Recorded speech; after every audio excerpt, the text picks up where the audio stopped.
go through some of the details of this case. Mike?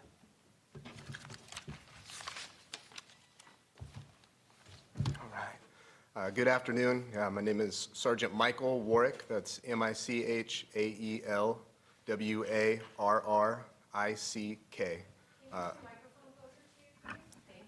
Yes, is this better? All right. I'm a sergeant with the Specialized Investigation Division, Homicide Detail. Our Specialized Investigation Division has been working on this around the clock to bring these people to justice and justice for our victims. They were murdered in the remote area north of Adelanto in San Bernardino County. I appreciate the public and the media's patience with us, which allowed our team to focus our efforts in finding those responsible. I want to remind everyone this is still an active investigation, and we will not be able to disclose all the facts of this case.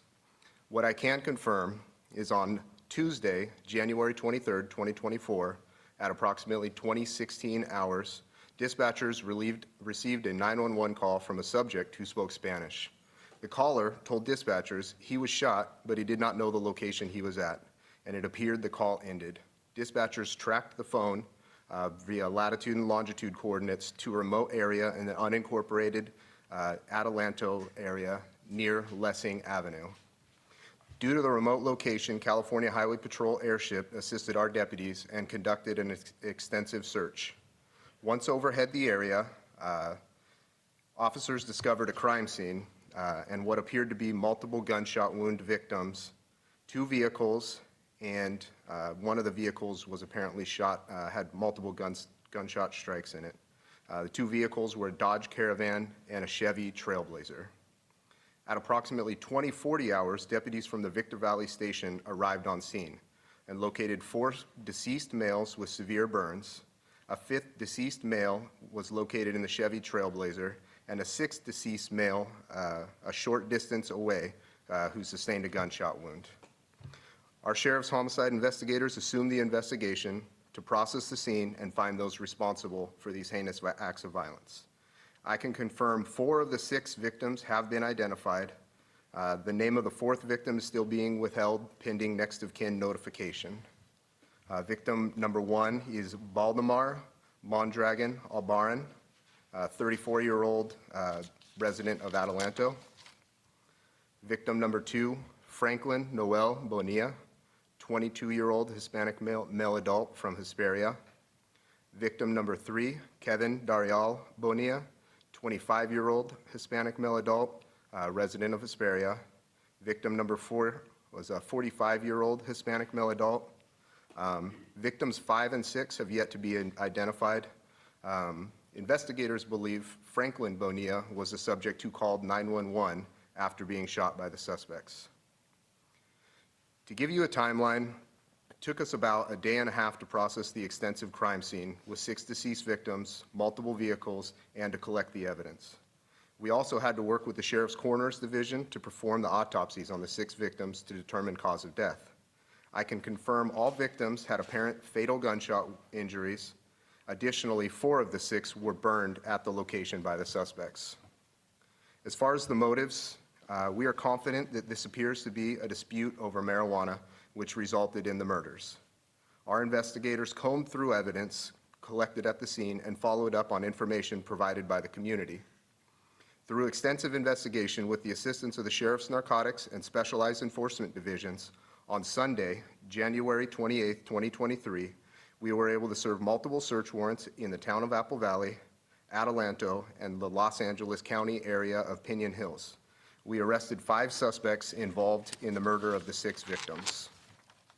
The suspects are identified as Toniel Baez Duarte, age 34, resident of Apple Valley; Mateo Baez Duarte, age 24, resident of Apple Valley; Jose Nicolas Hernandez Sarabia, age 33, resident of Adelanto; Jose Gregorio Hernandez Sarabia, age 34, resident of Adelanto; Jose Manuel Burgos Para, age 26, resident of Adelanto. Our detectives recovered evidence, including 8 firearms. Our scientific Scientific Investigations Division will forensically process the evidence and determine if any of those firearms were the firearms used in our murders. We are still conducting follow-up investigation, but we are confident we have arrested all the suspects in this case. They are currently in custody with no bail, pending a review of the case from the San Bernardino County District Attorney's Office. I'm proud of the work. My team did. They spent sleepless hours bringing justice to the victim and their families. I can now take some questions. Yeah, I have two questions. Emily Valdez, KNX. The first question is this cartel or gang related? And the second one relates to, I know there's a lot of illegal marijuana grows. When you say it's over marijuana, was this like a major marijuana production? Or did somebody steal? Like, can you elaborate on that a little? To the first question, obviously it's an open investigation. There's a lot going on. There's certain things at the scene that show a level of violence that obviously raises some interesting questions for us. But at this point in the investigation, we can't comment on if we believe this is cartel related or not. And to the second question, Elaborate a little more on the marijuana. Was it from an illegal grow? Because marijuana is illegal in the state of California. That's why I'm a little... Emily, I'll grab that, Mike. Yeah. So I'm going to kind of give you a little bit of backup and talk a little bit about the region and what we've experienced out there in that region. So, and one thing that hasn't been mentioned yet, we need to remember that even looks like maybe the victims might have been involved in some level of criminal activity in this. We still need to always acknowledge the human perspective of this, and there are true victims in this. And as a result of what's going on in that area, to answer your question, in the last year, our marijuana enforcement teams, they served a total of 411 search warrant for illegal marijuana grows. And we're just talking a 365-day period. Discovered 14 honey oil labs, recovered 655,000 marijuana plants, 74,000 pounds of processed marijuana, and $370 million. During that period of time, our team served 11 search warrants in the immediate area where the murders took place.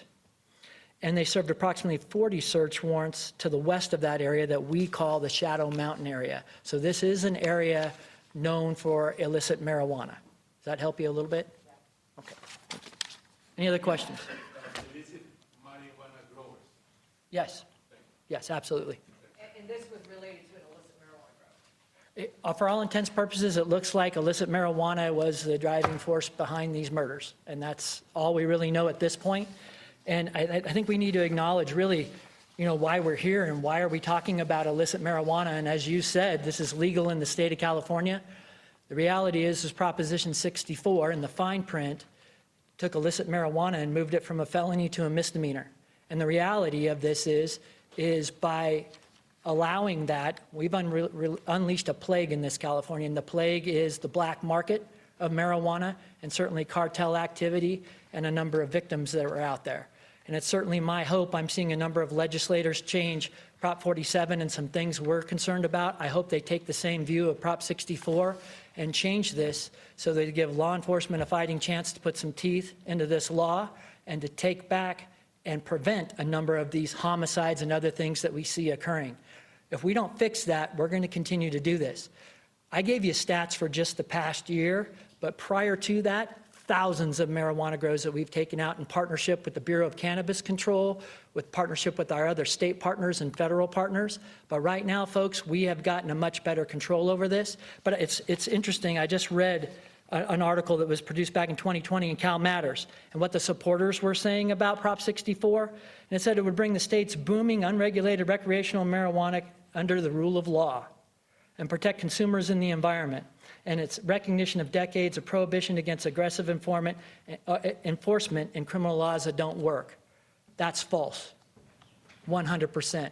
Our environment, we prize our environment in this state. You go look at our deserts. It's hoop house trash that's left over. A very small water source that's available to the public has been tapped into. Look at this law through the lens of this case and all the statistics that I gave you. And then please research the other counties across the state of California. They have the exact same problems. We need to prevent these types of senseless murders from happening, and we can do it, and we have it in our power. We just need to make an adjustment. The police are not going after people who are smoking marijuana recreationally. It's illicit marijuana, and everything that Prop 64 was promised may possibly occur if we could just simply make that adjustment and change the way that we handle illicit marijuana in this state.